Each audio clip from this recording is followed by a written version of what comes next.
kolam ras ini. Kita sudah menyiapkan lahannya, kemudian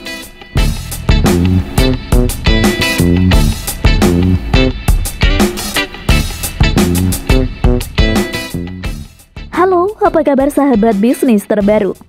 Budidaya ikan nila dengan menggunakan sistem RAS disebut-sebut jauh lebih menguntungkan jika dibandingkan dengan sistem lainnya. Namun, sebelum kalian memutuskan budidaya ikan nila menggunakan sistem RAS, sebaiknya pahami dulu apa itu teknologi RAS pada ikan. Langsung saja, ini dia cara budidaya ikan nila sistem RAS di lahan sempit.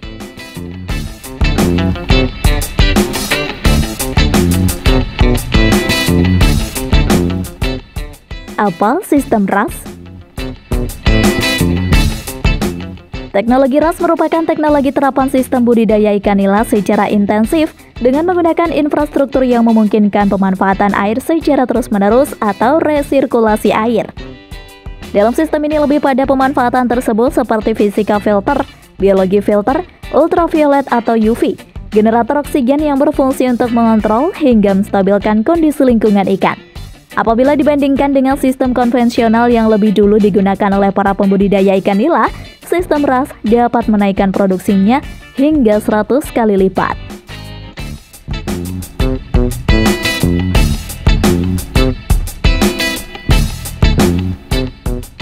Keunggulan sistem RAS. Sistem RAS atau Recirculation Aquaculture System merupakan sistem budidaya ikan di mana air dalam kolam disirkulasi kembali melalui proses yang membuat kotoran ikan, sisa makanan, senyawa, dan gas beracun hasil efek samping dari kotoran ikan dapat dijebak dalam tangki pengendapan dan filtrasi. Setelah melalui tahapan tersebut, air kembali ke dalam kolam. Kotoran dan senyawa yang berbahaya pun sudah hilang atau berkurang. Dengan proses tersebut, air yang kembali ke kolam tetap stabil dan sehat, sehingga bakteri tidak berkembang, kesehatan dan daya tahan ikan terjaga, nafsu makan ikan tidak menurun, sehingga pertumbuhan ikan menjadi lebih cepat. Secara garis besar, penerapan teknologi RAS tidak perlu wadah yang besar, karena teknologi RAS cukup dilakukan pada bak-bak kecil berkapasitas 10 ton air.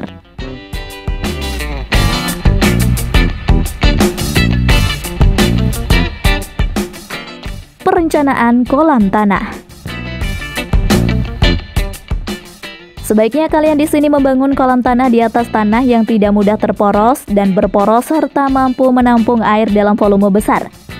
Kriteria tanah yang cocok untuk dijadikan sebagai kolam tanah yaitu berupa tanah yang subur, bebas dari minyak, dan jauh dari pabrik, sehingga tanah tidak mudah tercemar oleh limbah pabrik.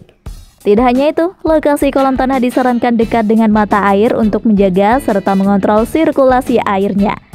Di bawah ini beberapa langkah dalam pembuatan kolam.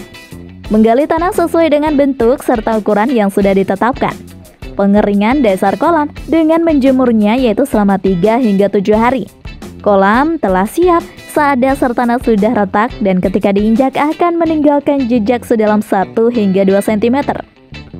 Memperbaiki kolam tanah dan mengolah dasar kolam tanah supaya terbebas dari kotoran dan bebatuan. Membuat saluran air kolam. Melakukan pengapuran untuk bisa menjaga tingkat pH air normal yang berada di angka 7-8. Untuk menentukan dosis kapur, cek dulu pH air. Dosis yang digunakan untuk pH 6 sebesar 500 kg per hektar ar. pH 5-6 membutuhkan dosis 500-1500 kg per hektar ar. pH 4-5 membutuhkan dosis sebesar 1-3 ton per hektar ar. Masukkan kapur hingga kedalaman 10 cm dari permukaan tanah dan diamkan selama 2-3 hari. Melakukan pemupukan menggunakan pupuk organik seperti pupuk kompos atau kandang agar tanah kolam subur. Mengairi kolam secara bertahap. Memasukkan air ke kolam dimulai dari kedalaman 10-20 cm dan didiamkan selama 3-5 hari untuk membiarkan ganggang dan organisme air tumbuh.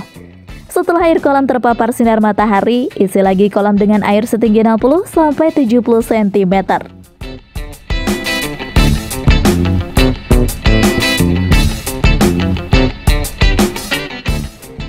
Pemilihan bibit ikan nila.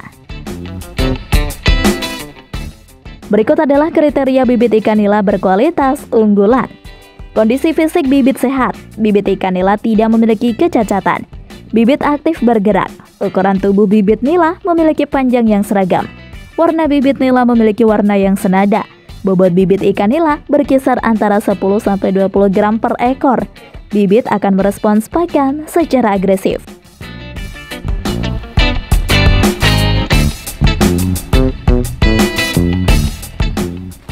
Penebaran bibit nila. Saat menebarkan bibit, pembudidaya perlu memperhatikan pada tebar kolam. Idealnya, pada tebar kolam berkisar antara 15-30 ekor per meter persegi, dengan ketentuan bobot bibit nila antara 10-20 gram per ekor. Selanjutnya, jangan langsung menebar bibit ke dalam kolam tanah. Biarkan ikan beradaptasi terlebih dahulu dengan suhu kolam. Caranya dengan proses aklimatisasi, yaitu membiarkan wadah plastik berada di atas permukaan air selama beberapa jam. Setelah itu, buka wadah plastik tersebut dan biarkan bibit keluar dengan sendirinya secara perlahan. Jika Anda menyukai video ini, silahkan klik like dan subscribe untuk mendapatkan video bisnis terbaru dan terupdate dari kami di sini.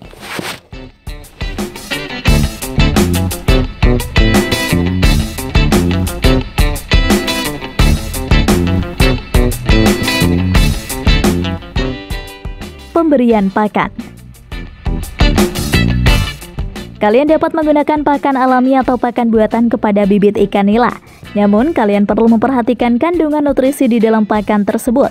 Pakan buatan seperti pakan pelet harus mengandung protein sebanyak 20-30%. Porsi pakan setiap harinya adalah 3% dari total bobot tubuh ikan. Pemberian pakan dilakukan 2 kali sehari, yakni di pagi dan sore hari.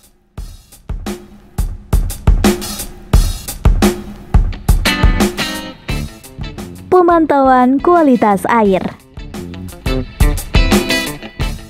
Lakukan pemeriksaan kualitas air rutin secara berkala. 2 parameter yang wajib dicek adalah kadar pH air dan kandungan oksigennya. Saat air kolam budidaya kekurangan oksigen, tingkatkan aliran debit air pada sistem sirkulasi air agar air yang kekurangan oksigen bisa diganti dengan air baru yang kaya oksigen. Sedangkan bila air mengandung NH3 dan diikuti aroma tidak sedap atau terlihat keruh, maka kualitas air mulai menurun. Solusinya adalah mengganti air dengan yang baru dengan cara membuang 2/3 air di kolam lalu ganti airnya. Pastikan untuk tidak membuang semua air, sisakan 1/3 air kolam yang lama.